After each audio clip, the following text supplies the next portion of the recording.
सल्लल्लाहु अलैहि वसल्लम की दफा किया, पाकिस्तान का दिफा किया, आर्म फोर्सेस का दिफा किया, मसला कश्मीर का दिफा किया, फलस्तीन का दिफा किया।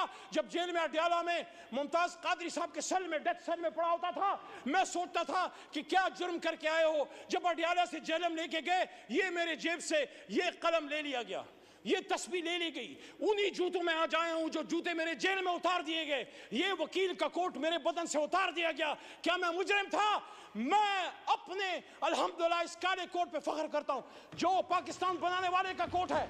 शुक्रिया। मैंने 2 साल पहले भी ये बात की डिप्टी स्पीकर साहब, और आज भी इस बात पे कायल हूं। जब इस ऐवान में अकेला खड़ा था, मैंने वहां ये बात की थी कि इमरान खान को इस बात की सजा दी गई है कि जिस बात की सजा हमेशा पाकिस्तान में कोई भी जो आजाद पॉलिसी बनाना चाहता है, हमसे पहले जिस भी लीडर के साथ हुआ है, आप सबको पता है कि उन्होंने पाकिस्तान की 1 इंच जमीन किसी गैर मुल्क को देने से इनकार किया। और जब यहां 2 OIC कॉन्फ्रेंसें की और जब मुस्लिम ब्लॉक की बात की, उम्मत मुस्लिमा को इकट्ठे करने की बात की, तो यहीं पे बिलावल साहब मौजूद थे। वहां से मैंने उनको बात की कि बिलावल साहब, आपके नाना ने भी मुस्लिम उम्मा को इकट्ठा किया, मेरे लिए 2 बार इकट्ठा किया। शुक्रिया, शुक्रिया। 15 मिनट हो गए, 10 मिनट का फैसला था। माइक खोले मोहम्मद अली साहब, वाइंड अप करें। तो उस जुर्म की पादाश में आज इमरान खान साहब जेल में पड़े हुए हैं। ये दाग दाग उजाला, ये शब गजीदा सहर, ये वो सहर तो नहीं जिसका इंतजार था। अली मोहम्मद साहब। जी बहुत शुक्रिया। तकरीबन 2 साल के गैप के बाद कोई सियासी बात यहाँ करूँगा। इस तरफ के दोस्तों से दरख्वास्त है कि मैं हमेशा एहतराम का दामन नहीं छोड़ता, लेकिन अगर मेरी कोई बात आपको सख्त लगे तो उसका जवाब दलील से दीजिएगा। मैं बैठा हूँ, अगर ज़रूरत हुई, वैसे ज़रूरत मैं महसूस नहीं करता, लेकिन मैं रिस्पॉन्ड कर दूँगा। दरख्वास्त होगी, मेरी बात पाकिस्तान के मफाद में मैं करना चाहता हूँ। मैं सिर्फ बतौर पाकिस्तान तहरीक इंसाफ के MNA के तौर पे नहीं, इस मुअज़्ज़ज़ ऐवान के एक मेंबर और 25 करोड़ आवाम के एक नुमाइंदे के तौर पे एक बात करना चाहता हूँ। अल्लाहुम्मा सल्लि व सल्लिम मुबारक अला सय्यिदिना मोहम्मद व अला आलि मोहम्मद। कहता हूँ वही बात, समझता हूँ जिसे हक, मैं ज़हर हलाहल को कभी कह न सका कंद। अपने भी खफा मुझसे हैं, बेगानी भी ना खुश। कहता हूँ वही बात, समझता हूँ जिसे हक। मेरे दोस्तों और मेरे भाइयों, आज से 2 साल पहले 9 अप्रैल की रात, जब आप मेरे बहुत से बहन भाई जो वहां बैठे हैं, आप यहां बराजमान थे और मैं हुकूमती बेंचेस पे पीछे शेख साहब की यहां मैं बैठा हुआ था, जो मेरी कुर्सी थी, और मेरे सामने मेरे लीडर की कुर्सी खाली थी। और मुझे ये लगा कि जिस तरह 3.5 साल मैंने अपने हुकूमत का दिफा किया, जो मेरी ड्यूटी थी, उस रात भी मैंने अपना फर्ज निभाना है। मुझे बहुत से लोगों ने पूछा बाद में, पूरे पाकिस्तान में जब मैं गया हूं, कि आपको इस तरफ बैठे लोगों से डर नहीं लगा? वो 170-172 थे। मैंने कहा नहीं, सियासी इख्तिलाफ था, लेकिन वो मैं उनको अपना जाती दुश्मन नहीं समझता था। तो आज जो मैं ये बात करना चाह रहा हूं वो ये है कि जब पिछले 2 साल की तरफ मैं मुड़ के देखता हूं तो मुझे वही कहानी, खुर्शीद शाह साहब आपकी भी तवज्जो चाहिए, आप मेरे कायदे हिज़्ब इख्तिलाफ रहे हैं, तो मुझे वही कहानी रेप्लिकेट होती नजर आती है जो आज से 50 साल पहले इस ऐवान के एक मुंतखब कायद ऐवान को जब फांसी के तख्तेदार पे लटकाया गया।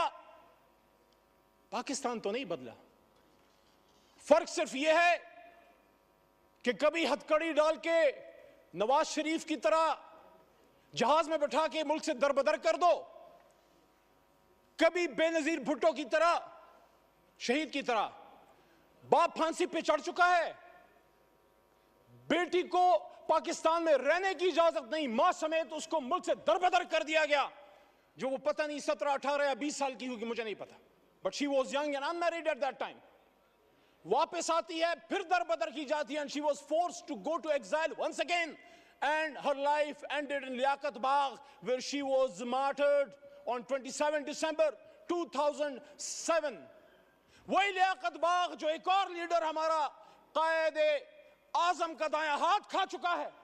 रावलपिंडी में, रावलपिंडी जहां से पाकिस्तान को मजबूत होना था, मजबूत होना है और मजबूत होगा, उसी रावलपिंडी में लियाकत अली खान शहीद हुआ, वही लियाकत अली खान जो मुझे एजाज हासिल है, मेरा दादा पीर मोहम्मद खान उसका कायद आज़म का एक अदना कारकुन था। लियाकत अली खान साहब तहरीक पाकिस्तान में मेरे गांव, और आपको सर पता है, आप इलाके को जानते हैं, मेरे गांव अमीर मकाम साहब से मुखातिब हूं। ये सवात जब जाते हैं हाथियान और शिरगढ़ से आप गुजरते हैं मेरे भाई, मेरे गांव लियाकत अली खान साहब आए, मेरे घर में क़याम किया, सरदार अब्दुल रब नश्तर उनके साथ थे, और वहां से 47 में काफिले गए पाकिस्तान को आजाद करने के लिए। मिंटो पार्क, जिसको फिर बाद में वहां मीनारे पाकिस्तान बना, वहां पीर मोहम्मद साहब, गुलाम मोहम्मद खान लूखोड़ और खैबर पख्तूनख्वा से मुस्लिम लीग के काफिले लेके गए। वही मेरे लीडर इमरान खान साहब के वालिद इकरामुल्लाह नियाज़ी भी वहां मौजूद थे। तो जब हम भी पाकिस्तान बनाने वाले हैं, आप भी पाकिस्तान बनाने वाले हैं, तो फिर बार बार क्यों हमें ये कहने की जरूरत पड़ती है कि निसार में तेरी गलियों के ए वतन जहां चली है रस्म के कोई नसर उठा के चले, जो कोई चाहने वाला तवाफ को निकले, नजर चुरा के चले, जिस्म जा बचा के चले।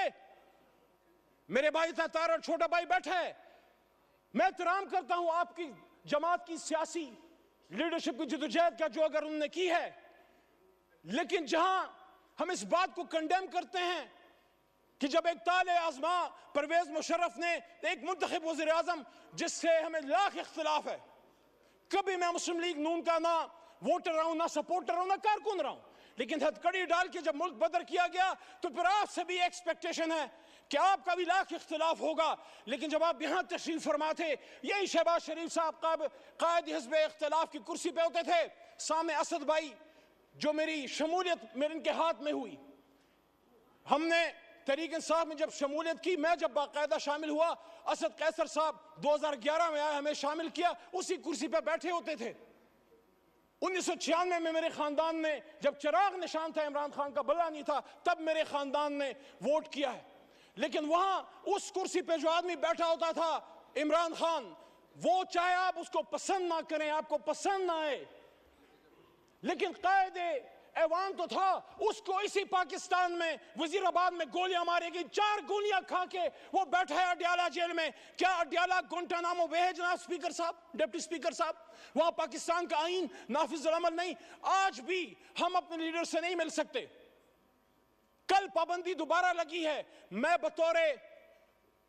बतौर इस ऐवान के एक मुंतखब मेंबर की, जब मैं जेल में था, मैं एक्सपेक्ट करता था कि ये ऐवान इमरान खान के लिए नहीं, अपने एक साबिक कायदे ऐवान के लिए खड़ा होगा। यहां से मुजम्मती करारदादें पास होंगी और यहां वोट को इज्जत दो कि हमारे साथी या बेनजीर भुट्टो और भुट्टो साहब की उनकी अलमनाक जो हादसात हुए हैं, उनके दाई, उनके अमीन खड़े होंगे और वो कंडेम करेंगे और वो डिमांड करेंगे कि पाकिस्तान के एक साबिक वजीर आजम पे जानी हमला किसने किया, ये किसका सिक्योरिटी फेलियर है। वो कैमरे जो जज साहिबान के बेडरूम्स में लग सकते हैं, उन कैमरों से वो दहशतगर्द कैसे छूट गए जिन्होंने जाके कभी बेनजीर को शहीद किया, कभी इमरान खान पे हमला किया।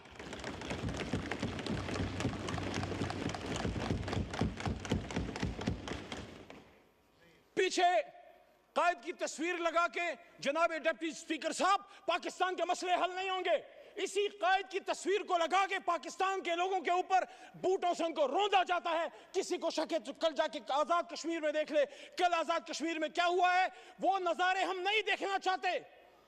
हम मकबूजा कश्मीर को एक जन्नत नजीर कश्मीर दिखाना चाहते हैं। क्या लड़के होगा जो कल शाम हुआ है।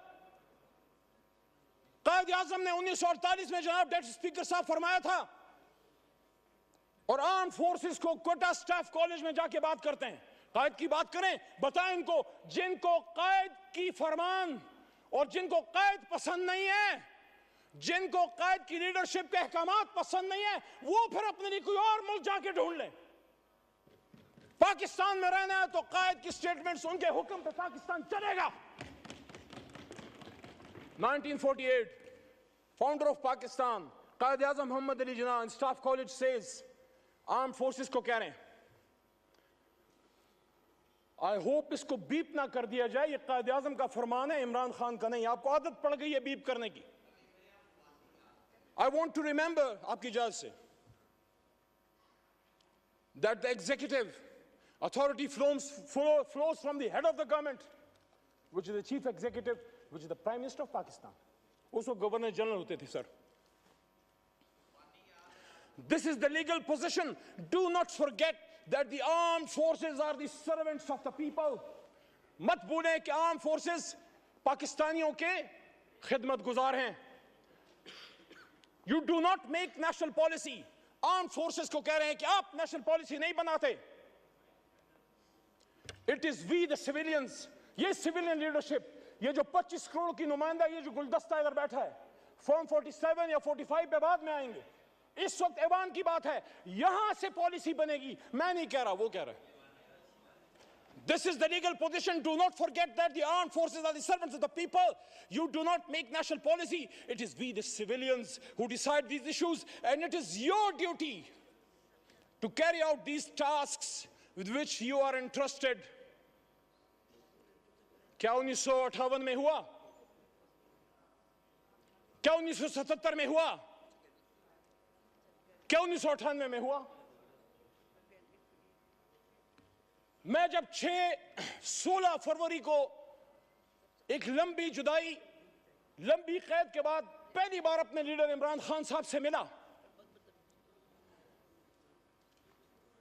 उनसे मैंने जब बात की, उन्होंने फतह मक्का मॉडल की बात की मेरे सामने जेल में, गोलियां खा के. और ये आमिर डोगर साहब, चीफ विप साहब इस बात के गवाह हैं, और हमारे साथ सरदार लतीफ खोसा साहब भी मौजूद थे, वो भी इस बात के गवाह हैं कि उन्होंने कहा कि जिस तरह हुजूर सल्लल्लाहु अलैहि वसल्लम की फरमूदात पे गैर मुस्लिमों ने अमल किया, फिर उन्होंने एग्जाम्पल दी नेल्सन मंडेला की ट्रुथ एंड रिकंसिलिएशन कमीशन की, कि उन्होंने सच बोल के पाकिस्तान को ठीक कर, अपने मुल्क को ठीक कर दिया. उन्होंने कहा मैं जाती इंतकाम पे बिलीव नहीं करता, जाती इंतकाम नहीं लूंगा. हाँ, जिसने कोई जुल्म किया है अदालत जाने और कानून, लेकिन सियासी इंतकाम नहीं. लेकिन सच बोलेंगे तो ट्रुथ एंड रिकंसिलिएशन कमीशन बनेगा. ये जो इस तरफ से वज़ीर आज़म के मुशीर, हालांकि उनको हम वज़ीर आज़म हमारा उसूली मौक़िफ़ नहीं मानते, लेकिन एक उनकी तरफ से दावत आई है, राना सनाउल्लाह साहब की तरफ से मुज़ाकरात की, आसिफ जरदारी साहब की तरफ से भी दावत आई मुज़ाकरात की. मैं आज तहरीक इंसाफ की तरफ से ये बात यहां रखना चाहता हूं कि कब इमरान खान साहब ने मुज़ाकरात से इनकार किया? 5 अगस्त को जब गिरफ्तार हो रहे थे, जब उनको उठाया जा रहा था, तो मेरे जनाब डिप्टी स्पीकर साहब, उन्होंने उस दिन भी कहा कि हम सबसे बात करने के लिए तैयार हैं, लेकिन बात की नुकात क्या होंगे? क्या हम सच पे आएंगे? क्या हम सच बोलेंगे? क्या हम सच बोलेंगे? ट्रुथ एंड रिकंसिलिएशन कमीशन के लिए सच्चाई जो है वो पहली शर्त है. आसफा बीवी को मैं वेलकम करता हूं. ऐवान में शहीद बेनजीर भुट्टो साहिबा की साहबजादी हैं. देखिए जनाब डिप्टी स्पीकर साहब, अगर हम समझते हैं कि पाकिस्तान को ठीक होना है, तो फिर हम लोगों ने फैसले करने. हमें कोई ब्रोकर, कोई डीलर, कोई शख्स हमें नहीं चाहिए जो हम आपस में बैठाए. जब हम अपनी लड़ाई यहां से बाहर लेके जाएंगे, फिर सुप्रीम कोर्ट भी अमल में आएगी, और फिर पिंडी और अपर और बहुत सी जगह और अमल में आएंगी. मेरी आपसे दरखास्त है, स्पीकर की कुर्सी इनिशिएटिव ले. हमारा सबसे पहला नुक्ता जनाब इमरान खान साहब और असीरान की रहाई है. पॉलिटिकल केसेस हैं. वो शख्स जो वजीर आजम था, अचानक उस पे कैसे 150-200 केसेस बन गए? He's a political prisoner. He's a prisoner of conscience. And I'm not defending whatever atrocities have been done to you in the past. अगर हम उस पे जाएंगे तो फिर बात हल नहीं होगी. यहाँ इजाजुल हक साहब भी मौजूद हैं, उनसे एहतराम का रिश्ता है, लेकिन जो हुआ माजी में वो ठीक तो नहीं था. अगर हम यहाँ अपने कर्बनाक और दर्दनाक माजी पे शर्मिंदा नहीं होंगे, सच नहीं बोलेंगे, मुल्क नहीं जाएगा आगे. जिसने माजी में गलत किया, हम तो नहीं थे. हम अपने पुरखों की अच्छी बातों को याद करते हैं, गलत बातों को डिफेंड हम ना करें. मेरा दादा पीर मोहम्मद साहब 1927 का मुस्लिम लीगी था उस जमाने में, आज वाला नहीं. पाकिस्तान बनाने की तहरीक में था, उस तहरीक में जेल भी काटी. लेकिन आज मैं समझता हूं कि सच बोलने का वक्त है. जहां मुझे इस पे फख्र है कि तहरीक पाकिस्तान का कारकुन था, जना का साथी था, जेल काटी, पाकिस्तान के लिए तकलीफ उठाई, वहां जब वो फेडरल मिनिस्टर फॉर रेवेन्यू बने, मेरे ख्याल में उनको अयूब खान साहब की कैबिनेट में वजीर नहीं बनना चाहिए था। मोहम्मद अली साहब, 10 मिनट का फैसला हुआ ज़ियाउल था, हक साहब की 13 मिनट हो गए। ज़ियाउल हक साहब Wind की up करें, शुरा में please. भी वो थे। आज वक्त है कि सब सच बोले। मैं समझता हूं कि मेरे दादा पीर मोहम्मद खान साहब को मरहूम ज़ियाउल हक साहब की शुरा में नहीं होना चाहिए था। एज ए डेमोक्रेट एहतराम का रिश्ता आज भी जाज साहब से है और कल भी रहेगा और इंशाल्लाह मरते दम तक रहेगा, लेकिन सच तो कोई यहां बोले। मैं जिस तरह पशेमानी का इजहार कर रहा हूं कि मेरा दादा ही वो पाकिस्तान बनाने की तरीक का सिपाही था, रेवोल्यूशनरी था, लेकिन एक गलती उनसे हुई। मैं एक्सपेक्ट करता हूं कि मेरा छोटा भाई है बिलावल साहब, चेयरमैन है तहरीक पीपल्स पार्टी का, उनके खानदान ने कीमत चुकाई है, लेकिन उनके दादा भी फॉरेन मिनिस्टर थे, जुल्फिकार अली भुट्टो साहब अयूब खान साहब के साथ। हम सबको उन सच्चाइयों की तरफ आना पड़ेगा। बाद में उन्होंने कीमत चुकाई जिसको हम आज अप्रिशिएट करते हैं। मैंने अपने लीडर से ज्यादा आपके लीडरान की बात की है, लेकिन आज मैं ये बात दोबारा रखना चाहता हूं कि इमरान खान साहब ने, क्या आप ये समझते हैं कि क्या सिर्फ उनकी किसी गलत पॉलिसी की वजह से इमरान खान साहब को घर भेजा गया? मैंने 2 साल पहले भी ये बात की डिप्टी स्पीकर साहब, और आज भी इस बात पे कायल हूं। जब इस ऐवान में अकेला खड़ा था, मैंने वहां ये बात की थी कि इमरान खान को इस बात की सजा दी गई है कि जिस बात की सजा हमेशा पाकिस्तान में कोई भी जो आजाद पॉलिसी बनाना चाहता है, हमसे पहले जिस भी लीडर के साथ हुआ है, आप सबको पता है कि उन्होंने पाकिस्तान की 1 इंच जमीन किसी गैर मुल्क को देने से इनकार किया। और जब यहां 2 OIC कॉन्फ्रेंसें की और जब मुस्लिम ब्लॉक की बात की, उम्मत मुस्लिमा को इकट्ठे करने की बात की, तो यहीं पे बिलावल साहब मौजूद थे। वहां से मैंने उनको बात की कि बिलावल साहब, आपके नाना ने भी मुस्लिम उम्मा को इकट्ठा किया, मेरे लिए 2 बार इकट्ठा किया। शुक्रिया, शुक्रिया। 15 मिनट हो गए, 10 मिनट का फैसला था। माइक खोले मोहम्मद अली साहब, वाइंड अप करें तो प्लीज। उस जुर्म की पादाश में आज इमरान खान साहब जेल में पड़े हुए हैं। ये दाग दाग उजाला, ये शब गजीदा सहर, ये वो सहर तो नहीं जिसका इंतजार था। रसूल सल्लल्लाहु अलैहि वसल्लम की दफा किया, पाकिस्तान का दिफा किया, आर्म फोर्सेस का दिफा किया, मसला कश्मीर का दिफा किया, फलस्तीन का दिफा किया। जब जेल में अडयाला में मुमताज कादरी साहब के सेल में, डेथ सेल में पड़ा होता था, मैं सोचता था कि क्या जुर्म करके आए हो। जब अडयाला से जेलम लेके गए, ये मेरे जेब से ये कलम ले लिया गया, ये तस्वीर ले ली गई। उन्हीं जूतों में आज आया हूं जो जूते मेरे जेल में उतार दिए गए। ये वकील का कोट मेरे बदन से उतार दिया गया। क्या मैं मुजरिम था? मैं अपने अल्हम्दुलिल्लाह इस काले कोट पे फख्र करता हूं जो पाकिस्तान बनाने वाले का कोट है। शुक्रिया, कलम की तस्लीम मत शुक्रिया, करो। शुक्रिया, शुक्रिया, शुक्रिया, शुक्रिया।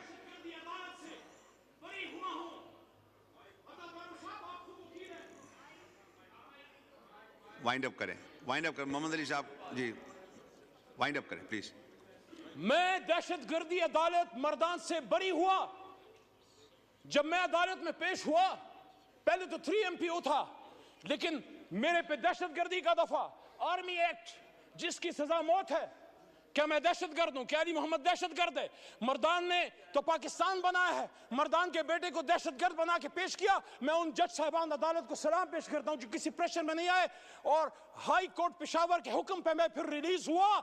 तो मैं DGI SPR साहब से पूछना चाहता हूं कि आप मुझसे कौन माफी मांगेगा? और यहां मुबारक जेब आया है जिसकी बूढ़ी मां कल यहां पे आई, उसका भाई रेहान जेब शहीद हुआ, उसकी बूढ़ी मां से कौन माफी मांगेगा? तो माफियों के चक्कर से निकले और आओ वाइंड अप बैठते हैं। सियासी, आखिरी बात, सियासी जमातें बैठे, मसाइल का हल निकालें, वरना यही होता रहेगा। किसी चोर दरवाजे से आने की जरूरत नहीं है। पिड्डी जरूर जाएं, सिरी पाए खाने जाएं, गेट नंबर 4 से परहेज करें।